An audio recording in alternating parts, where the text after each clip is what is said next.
చిత్తూరు జిల్లా ఎస్పీ గారు వైఎస్ఆర్సీపీ పార్టీ నాయకులకు ఇప్పుడు వార్నింగ్లు ఇస్తున్నారు.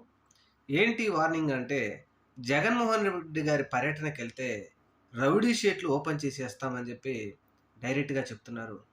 అంటే అసలు ఏమనుకుంటున్నారు? రౌడీ షీట్లు ఓపెన్ చేయడం అంత ఈజీయా? జగన్మోహన్ రెడ్డి గారు ఎలిఫెంట్ వద్దకు వెళ్ళడానికి 30 మందికి పర్మిషన్ అంట. రైతుల వద్దకు వెళ్ళి ఆయన మాట్లాడుకొని ఎమ్మడే వెళ్ళిపోయేవాళ్ళంట. రై జగన్మోహన్ రెడ్డి గారి పర్యటనకు ఎవరు వెళ్ళకూడదని ఇప్పటికీ 375 మందికి నోటీసులు ఇచ్చారంట. ఇక అక్కడికి ఎవరు వచ్చినా సరే ఈ ప్రోగ్రాముకు బాధ్యులైన వారి మీద రౌడీ షీట్లు ఓపెన్ చేసేస్తామని డైరెక్ట్గా చెప్తున్నారు జిల్లా పోలీసులు. ఏంటిది?